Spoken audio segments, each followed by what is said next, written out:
Hello, my name is Sam Feltham and welcome to Expert Interviews here on Smash the Fat. With me today is the founding director of Yale University's Research Prevention Center, Dr. David Katz. How are you doing, Dr. Katz? I'm doing great, Sam. I've got a mallet for fat smashing, all set to go.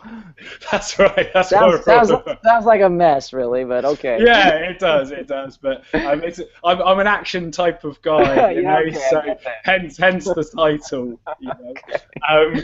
But as kind of the title of this interview suggests, we're going to be talking about whether calories do or don't count. Now, this is the third interview that we've had on this subject in the past week.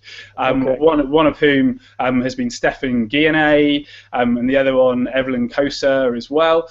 And you're going to be our third expert on this talking about it, and before we kind of get into the nitty-gritty of all that jazz, I'd like to find out a little bit more about your background, why you got into medicine and health, and why you want to help people.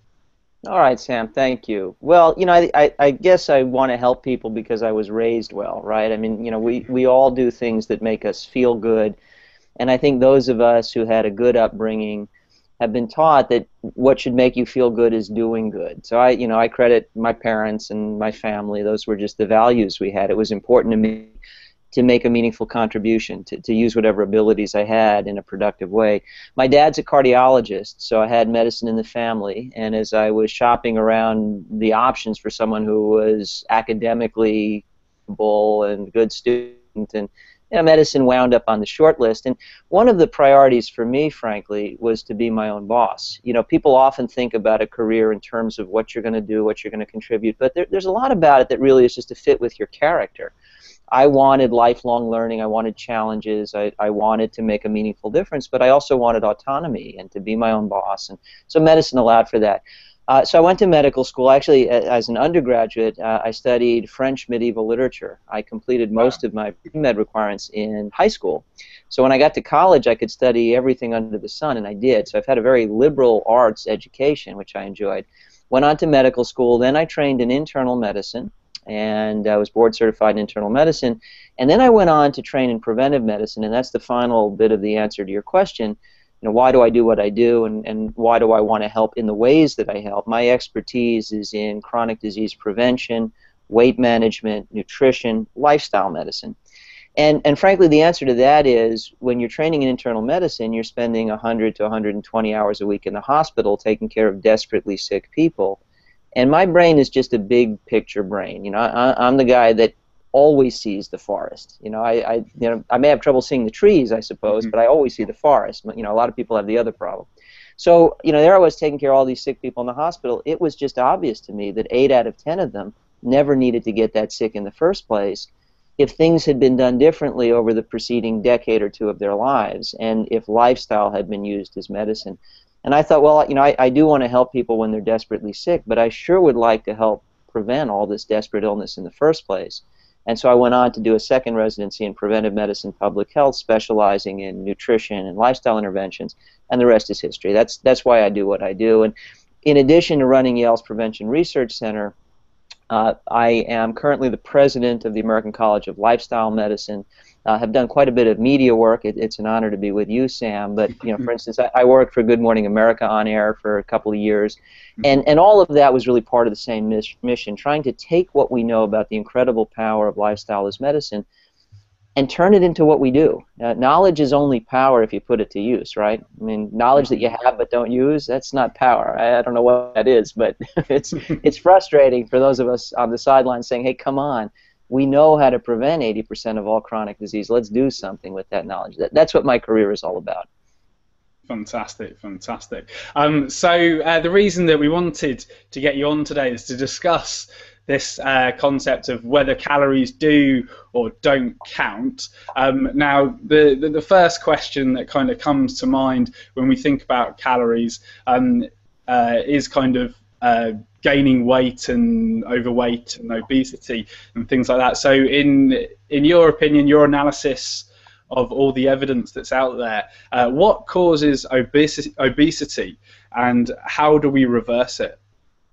All right. Well, or prevent it as well. Prevent it as well. See that yeah, sure, absolutely.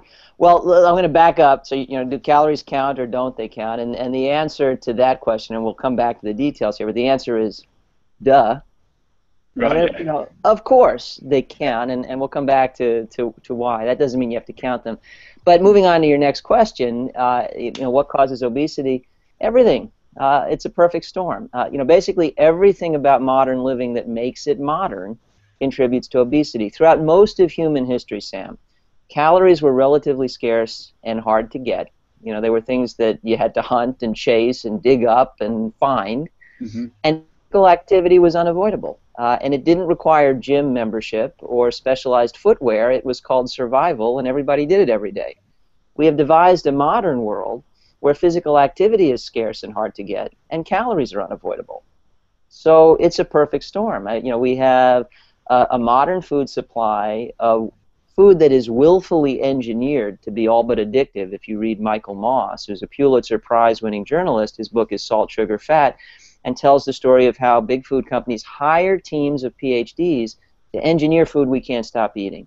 We have a constant flow of marketing dollars encouraging us to overeat all the very foods that propel us and our children toward obesity.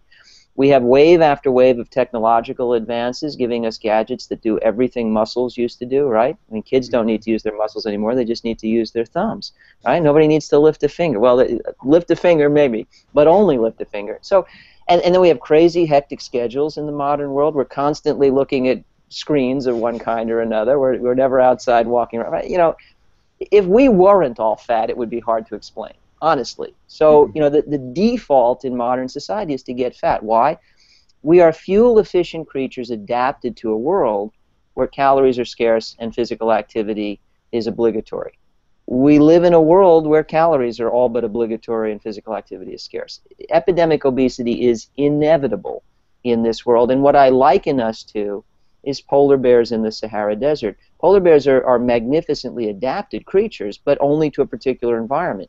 Put those same creatures in a totally different environment, the very traits and tendencies that keep them alive here would conspire against them here. That's us, beautifully adapted to a world where we were hunter-gatherers, we had to work hard for food, physical activity was part of daily existence. We have no native defenses against caloric excess or the lure of the couch. And so the only way we're going to get out of this mess is to use our great big Homo sapien brains and think our way out of it. But there's just no difficulty explaining why 80% of adults in the United States are overweight and a similar percentage in the UK. It's exactly what we would expect. Yeah, it's a pretty dire situation that we're in. But what is it that we can do to reverse it and ideally prevent it?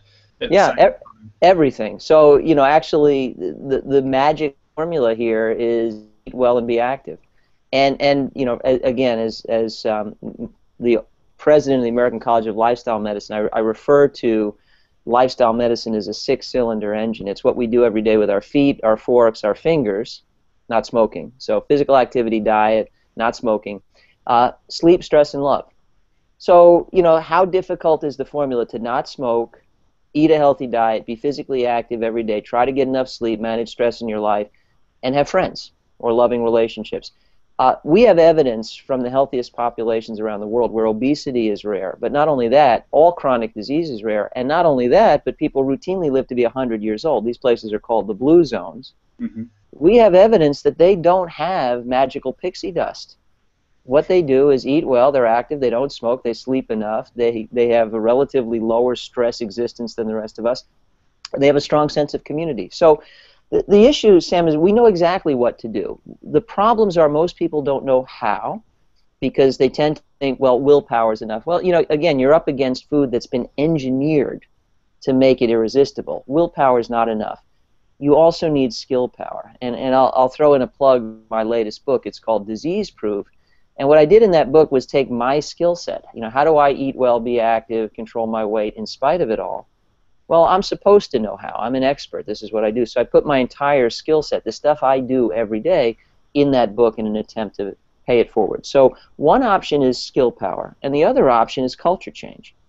maybe every place could be a blue zone. You know, maybe we could get past all the noise and the clutter and stop turning to fad diets and stop looking for pixie dust and actually make eating well the norm in our cultures. Make physical activity part of every school day and every work day and more a part of our recreational activities today. And maybe we could prioritize sleeping a bit more, and maybe we could do a better job of managing stress. It's not a magic formula. It's just elusive because our cultures have not rallied around these things as priorities. But we know exactly what to do. And actually, it's the same formula for fixing obesity and preventing it. It's easier to prevent than fix. But frankly, if you want to fix it, the best way to do that, I mean, of course, you know, if you have severe obesity complications, there are medical treatments, there's bariatric surgery, but by and large, the best solution to obesity in all of its moderate stages is eat well, be active. And by eat well, I don't mean any very specific diet, but I mean the basic theme of wholesome foods and sensible combinations. Michael Pollan said, eat food, not too much, mostly plants. That's pretty much spot on. I did a comprehensive review of the literature. The title of that paper is Can We Say What Diet is Best for Health? And health also means weight control. And the conclusion I reached was wholesome foods and sensible combinations. If it glows in the dark, step away from the box and nobody will get hurt, right? I mean, it ought to be a real food from the real world, right? Glow-in-the-dark colors are a bad sign. And that's it. And then, you know, it could be a plant-based vegetarian diet if you like. It could be an Asian-style diet. It could be a Mediterranean diet, which is relatively high in fat but healthy oils. It can include fish or seafood if you want. It could include dairy or exclude dairy. There are lots of variations on the theme, but the theme really is food not too much, mostly plants, or wholesome foods and sensible combinations. But most of us don't do that, and that needs to be fixed.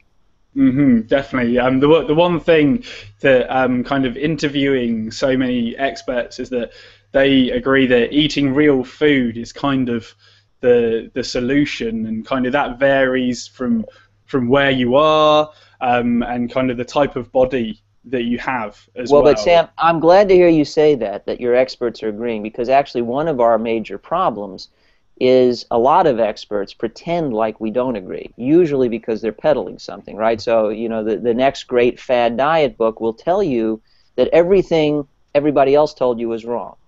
You know, I have the answer. You know, you only need to eat kumquat standing on one leg under the light of the full moon every other Wednesday, right? You know, until the next fad diet book comes along and tells you kumquats are toxic, and, you know, and around we go. And it's all nonsense. And you know, by and large, I view it as sort of this, you know, conspiracy for profit involving publishers and the media and authors who are willing to sell their souls to peddle this kind of nonsense. Because you're right, we actually do agree. You look at the masses of experts in health and nutrition, and you would find that almost every one of us would agree that vegetables are good for us, fruits are good for us, and that real foods are much better than foods that are highly processed, glow in the dark. And so, you know, foods direct from nature, short ingredient list, minimally processed, be able to identify it, step away from the stuff that glows in the dark. And then, frankly, you know, portion control tends to take care of itself because these foods fill you up on fewer calories. So we all agree, but what we fail to do is convey to the public what we agree on. And instead, we seem always to be emphasizing the disagreements. My diet can beat your diet. Don't buy her book, buy my book. Don't buy his book, buy this book. That's got to stop, because then we propagate this confusion, which is an excuse for inaction, and tell them what they want, Johnny. We just keep getting fatter and sicker. You know, it's like fiddling while Rome burns. It's got to stop. Yeah, absolutely. Kind of conflict doesn't construct anything. You know, if you're going to be looking at kind of house plans and keep on arguing about everything, the house isn't going to get built. You know? Yeah, I mean, you know, again, I've written about these things many times. I write for the Huffington Post and LinkedIn, and I'm constantly opining. Yeah, it's a bit like your house is on fire, and instead of spraying water at the fire to put it out, you're bickering over what kind of hose to use and whether the water should be hard or soft. I mean, you know, the obvious answer here is get a fire hose, get a bucket, put out the fire, right? Yeah. At the end of the day, who cares if the water was hard or soft? Either way, you're much better off. The fire will be out. Well, but with diet and health, it's exactly like that. Our houses are on fire, and instead of using what we know to put the fire out, we're debating, you know, my hose is better than your hose, my bucket's better than your bucket, my water's better than your water, and meanwhile, the house burns to the ground. It's ridiculous. Yeah, absolutely, absolutely. Now, given all that said, we do need structure there somewhat, don't we? And you can either look at it kind of culturally, evolutionary, or anything like that. But kind of what we do at Smash the Fat, and I don't know if you've kind of looked at any of our stuff or anything at all, is that we do actually. It's the only thing I watch, Sam. Yeah, of course, all day long. All day long. That's right. That's right, Doc. And what we actually do is that we do start off with a low-carb, high-fat diet of real foods, and that's just the start. And we kind of progress from there. So that's just the baseline, and then eventually we start to bring back the starches and things like that. And kind of what we try and do is that we try to develop their own personal health solution. And we just start off with that, and then we try to look at their culture, possibly their ethnicity and things like that, and try and construct their own personal health solution. How does that sound to you? Well, it sounds pretty good.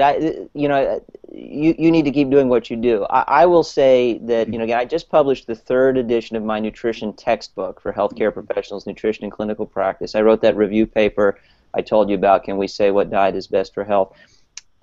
Having reviewed the literature extensively, honestly, I think it's time to stop talking about macronutrients, because people can cut carbs and eat badly, they can cut fat and eat badly, they can cut sugar and eat badly, or you can cut carbs and eat well, cut fat and eat well, right? Mm-hmm. So, you know, I think the issue really is wholesome foods.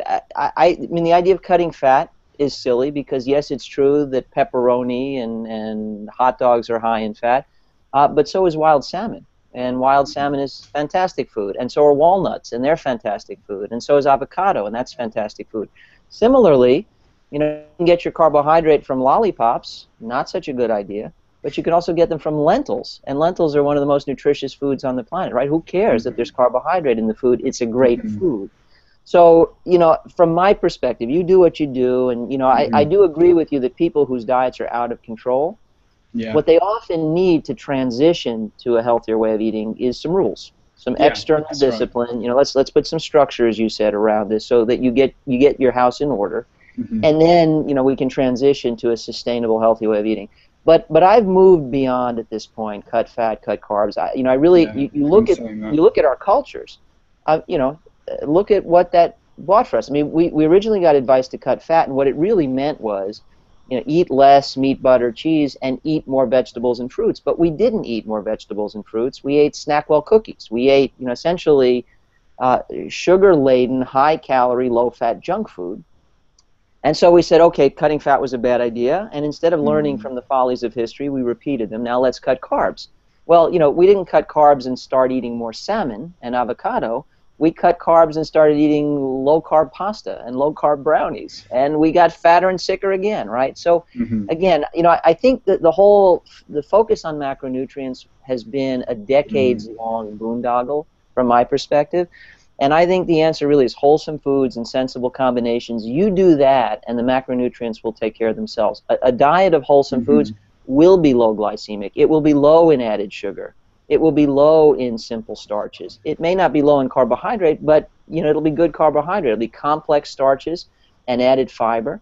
It may be lower or higher in fat. I don't care. It could be a low-fat vegetarian diet, which could be excellent for you, and not because it's low-fat, but because it's made up of wholesome foods. But it could also be a high-fat Mediterranean diet and be just as excellent for you, right? So again, I no longer focus on macronutrients. I say focus on good foods. The macronutrients and the micronutrients, for that matter, will sort themselves out.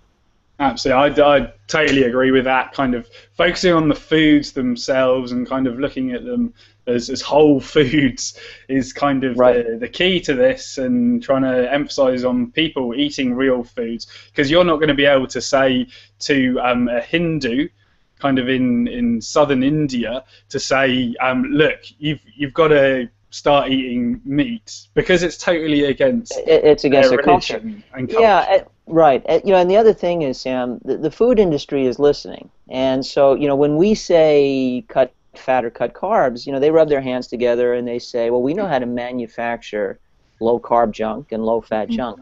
But if we tell people don't eat junk, eat real food direct from nature, well, then they're out of the loop. You know, then big food can't mess that up. There are many, maybe even infinite, ways to eat badly. And frankly, we Homo sapiens seem committed to exploring all of them. But once you eat well, then you can't eat badly, right? I mean, if you're eating a diet that's mostly made up of vegetables, fruits, nuts, seeds, beans, lentils, I like whole grains, with or without dairy, I like lean dairy, organics preferable, with or without fish and seafood, with or without eggs, with or without lean meats, I mean, that's most of your diet. It can't be very wrong. It just can't be very wrong because you've left no room for highly processed junk. A diet like that is mostly made up of good foods, and you're going to win. But if we keep talking about cut this, cut that, you know, again, the food industry has limitless ways to reinvent junk food and profit at the expense of our health. And I say enough of that. Let's rally around what we know. Let's use what we know. Let's eat wholesome foods in sensible combinations, because once you do that, you can't get it wrong. For sure, for sure.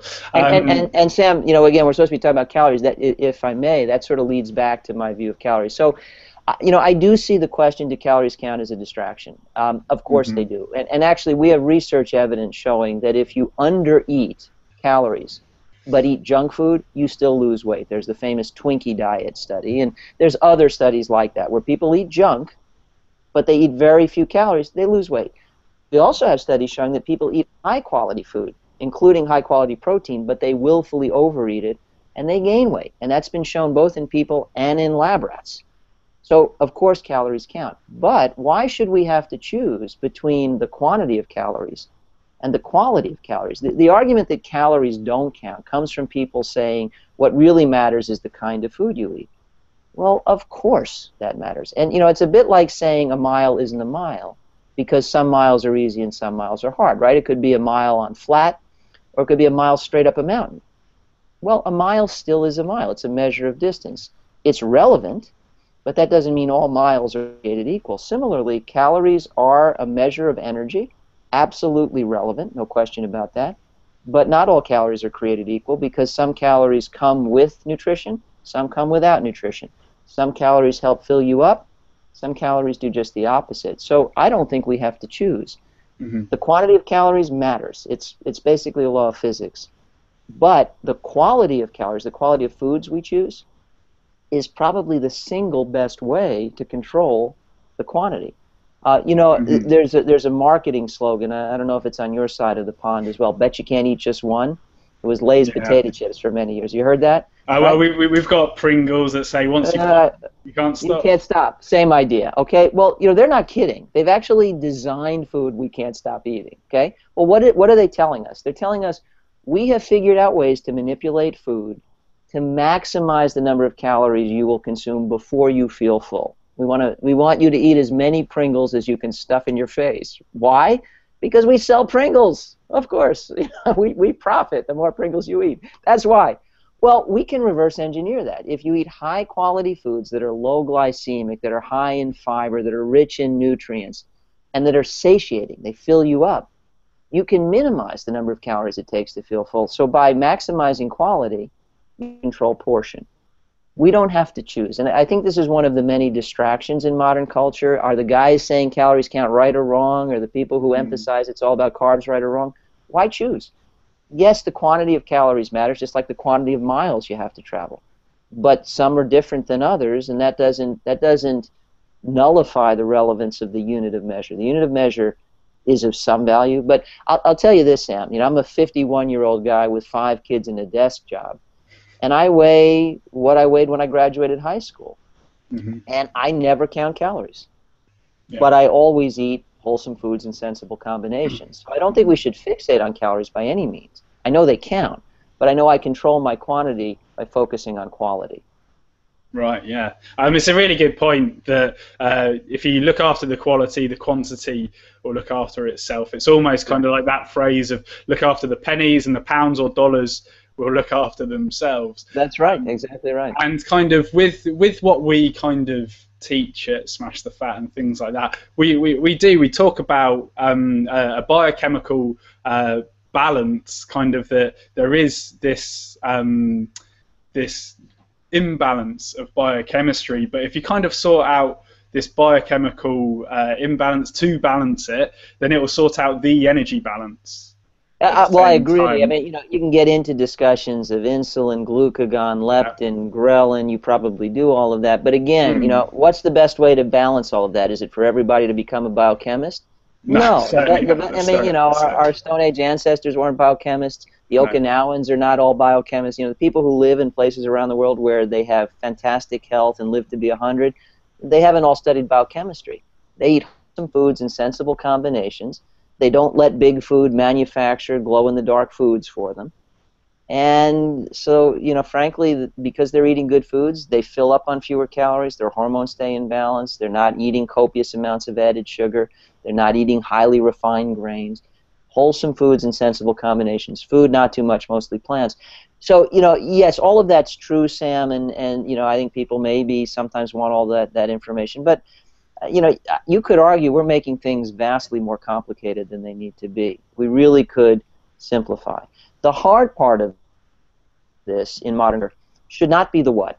What can be really quite simple. Eat mostly vegetables, fruits, beans, lentils, nuts, seeds, whole grains, etc., and be physically active every day. We're done. End of story. The hard part is, how do I get there from here? How do I find those foods? How do I cook with those foods? How do I get my kids to like those foods? How do I fit physical activity into my day?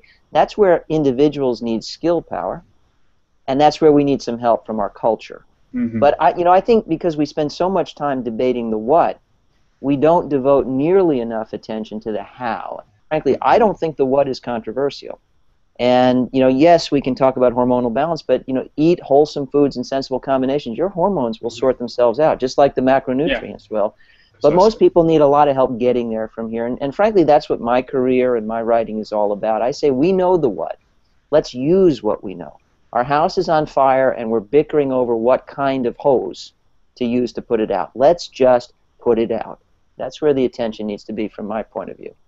That's cool, and I really like this idea of skill power that you're talking about. And kind of I briefly went through your book, Disease Proof, yeah, the idea of skill power, I really like that, because it isn't just a case of willpower, is it?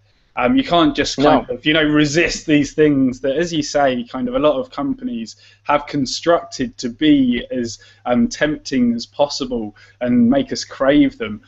So how do we kind of create this skill power? Well, there are a lot of details to it. I'll give you just one quick example in the time that we have left, and this is why it's a whole book, because frankly there's a lot to say. But, for instance, a lot of people have a sweet tooth where, they like sweet, and what they don't realize is the extent to which the food industry is exploiting that. So it's not just foods are sweet that have added sugar. There's added sugar in pasta sauce. There's added sugar in salad dressing. There's added sugar in bread. There's added sugar in pretzels. There can be added sugar in chips. There's added sugar in crackers. None of these are sweet foods. Nobody thinks about taking packets of sugar and pouring them over spaghetti, right? But with a typical pasta sauce, that's exactly what you're doing. Nobody takes packets of sugar and pours them over lettuce. But with a typical commercial salad dressing, that's exactly what you're doing. Well, why is that? Well, because sweet stimulates the appetite center. The more you conceal all this sugar in all these different foods, the more you make people eat. But the other thing you do is you feed that sweet tooth all the time. And so you like sweeter food. You want more dessert. You need to eat the sweet stuff. How do you fix that? Well, there's the hard way, based just on willpower. Try to give up the sweet food you love. Well, usually that fails. People do it for a couple of weeks, and then something happens, they lose their motivation, and they abandon the plan. And then there is the easy way, based on skill power.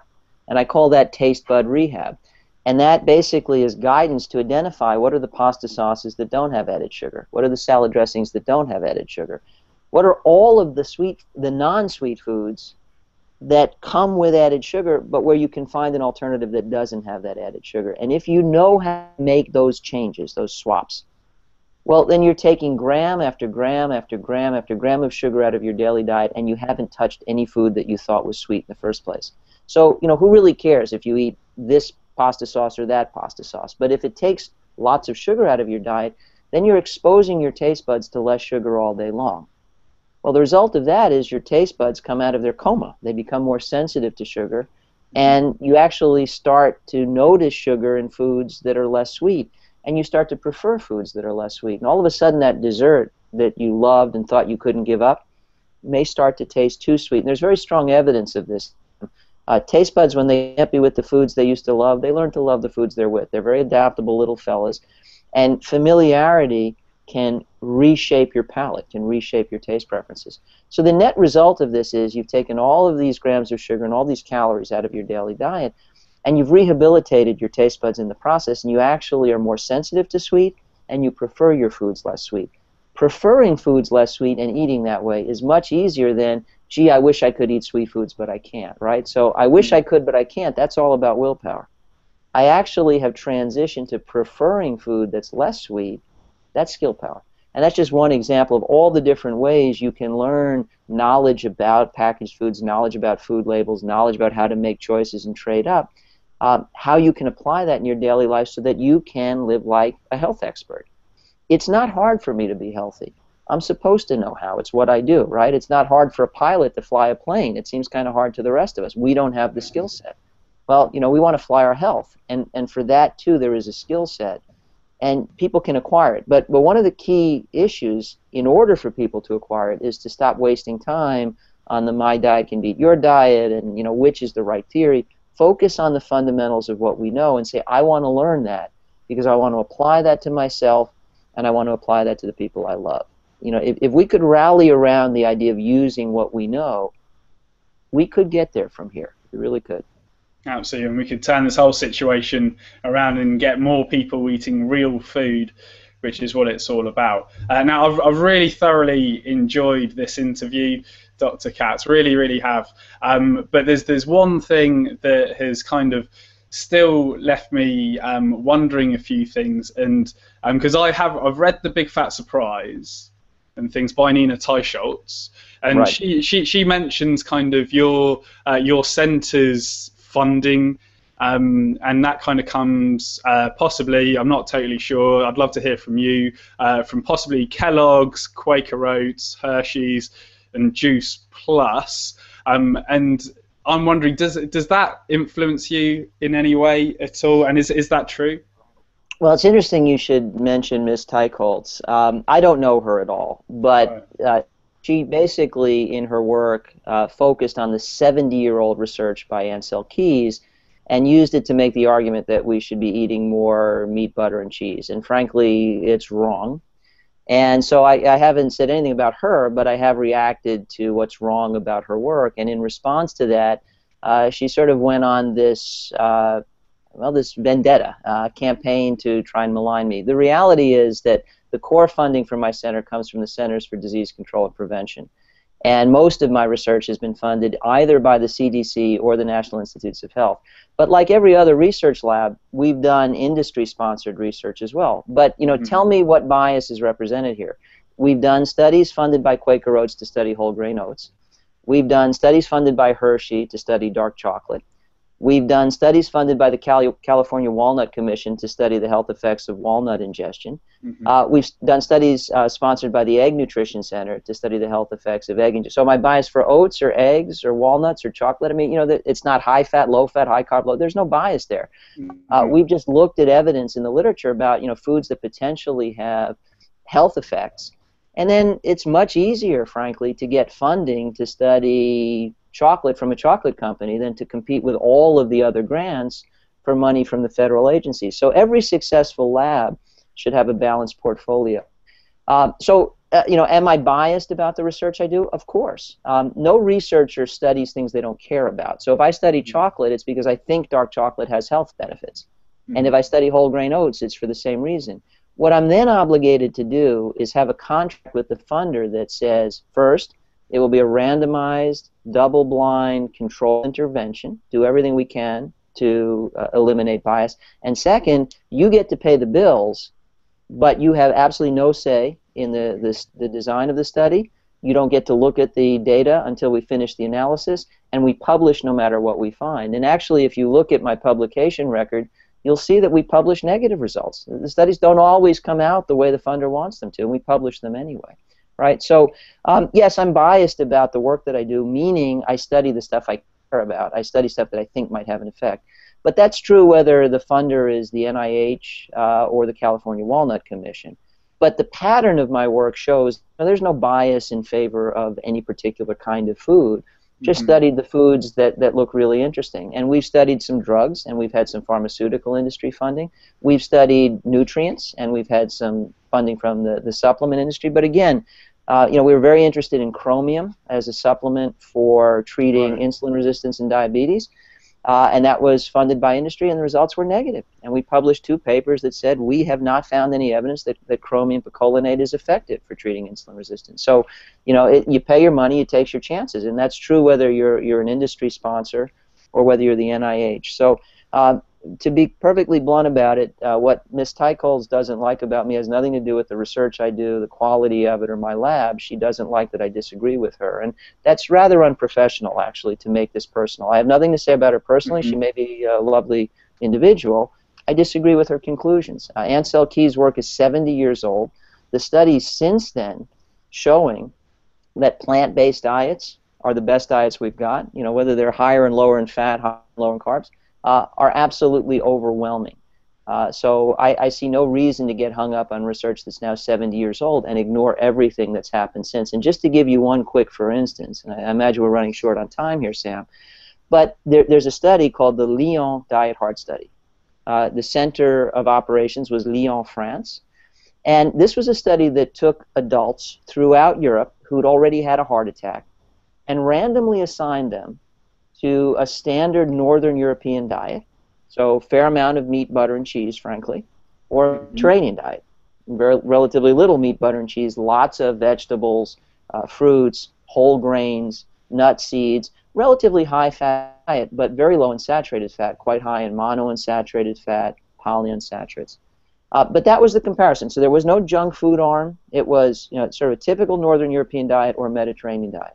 The group assigned to the Mediterranean diet had a 70% reduction in the rate of recurrent heart attack. And so here you had a high meat, butter, cheese, and a Mediterranean diet low in meat, butter, and cheese. A dramatic benefit for the low meat, butter, and cheese, mostly plant-based diet. This is modern, randomized, double-blind, controlled intervention trials. There's just no reason to focus on the work of Keys 70 years ago. So, again, Ms. Teichholz is wrong in her conclusions. And because I'm willing to say that, I guess she doesn't like me very much. And everything else really is just a smokescreen.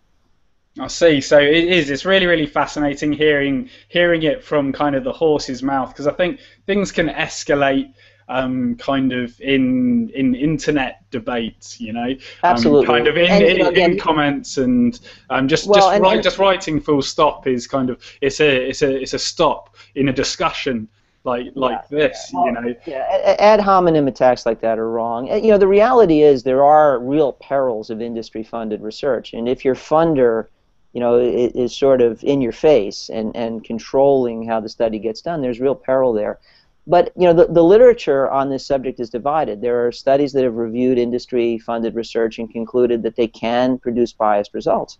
But there are also papers that have looked at this and said, well, actually, if you have all the right controls, if you only write contracts that say you're going to publish the results no matter what, that the funder can't manipulate the research, and that you build methods in to protect against bias, then actually industry-funded research comes out looking exactly like NIH-funded research. And that's the only kind of studies we do in my lab.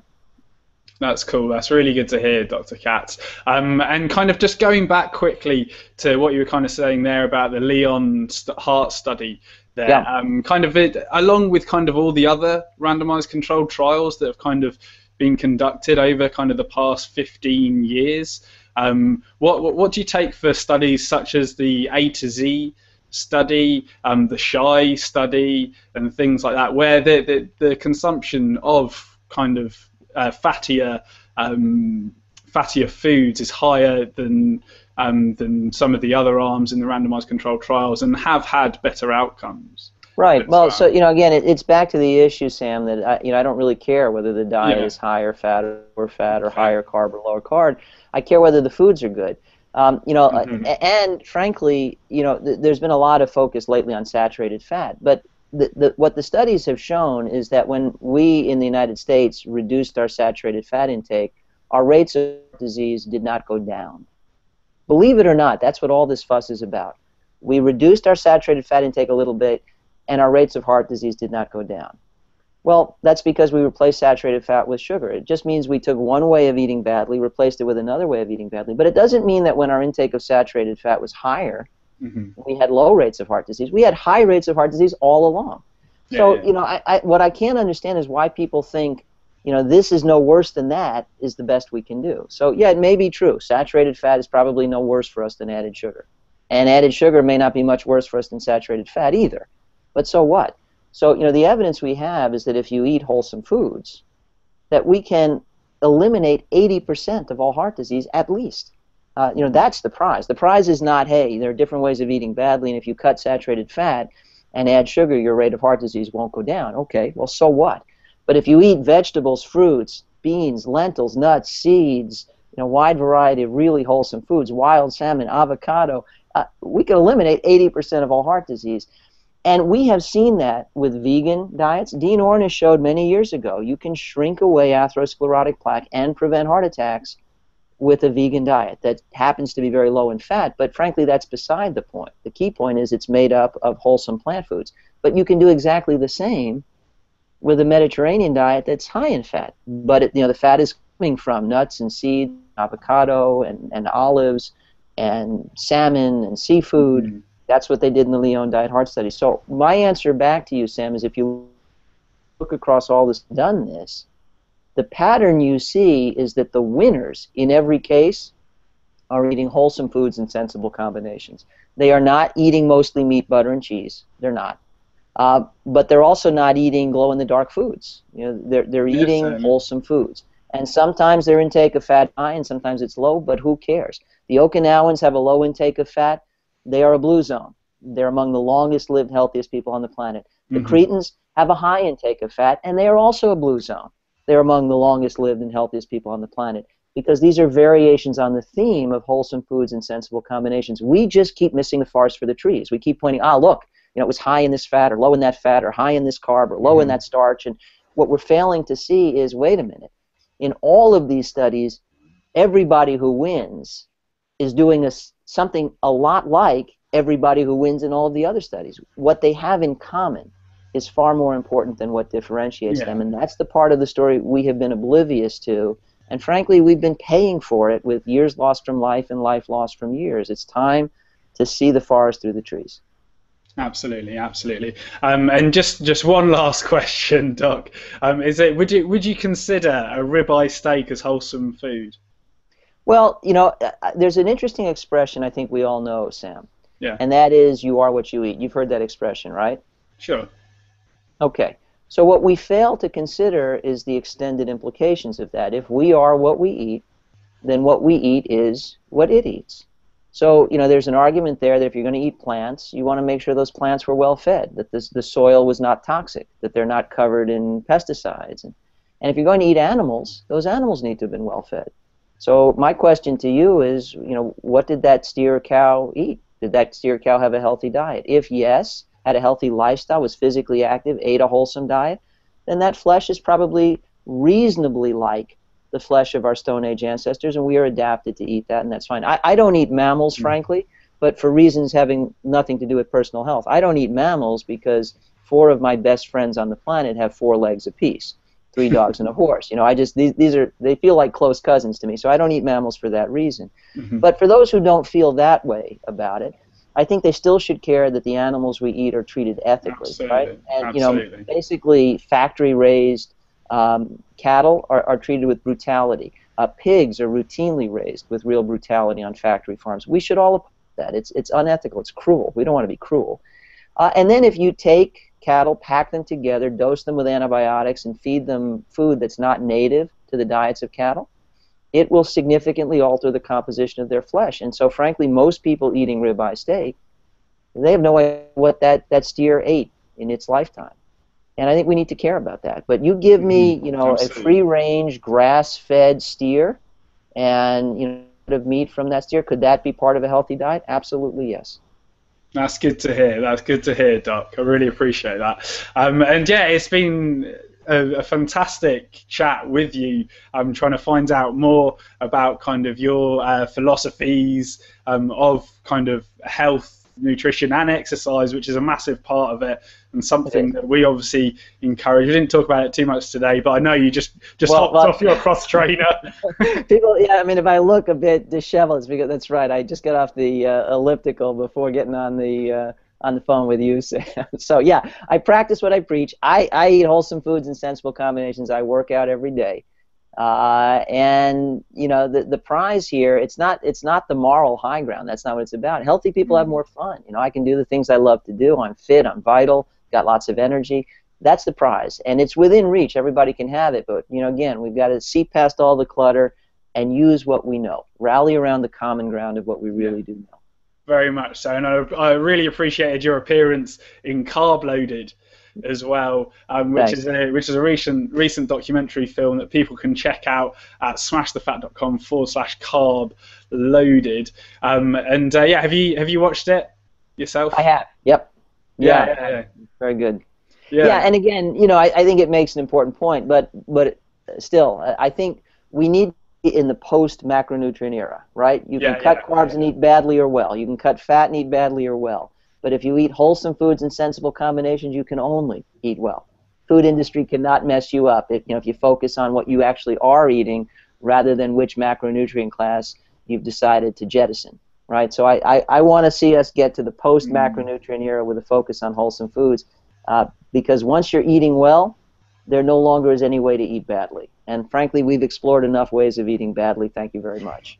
Absolutely. And the expression "just eat real food" is kind of the common ground that we kind of all have. And as Sean Croxton from Underground Wellness says, JERF, which is the abbreviation for that. Maybe we should come out with a documentary called JERF. Yeah, I like that. I will sign up for that one for sure. Excellent, excellent. There's only one more thing to do, Doc, and that's to hear us smash it out from Dr. David Katz. So on 3, I'd love you to shout "smash it out" to the camera. So Alrighty. 1, 2, 3. Smash it out! Awesome! That's what I'm talking about. And people can find out more information about you at your website, David Katz, KATZ, MD.com. Is that correct? That is correct, Sam. Thank you. Excellent, and people can kind of follow you on Twitter, Facebook, and all that jazz from there. All that jazz, right. Fantastic. Well, again, thank you for your time today, Dr. Katz. Much appreciated, and I hope to speak to you soon. Very good, Sam. Thank you. Take good care. Thanks, mate. Bye.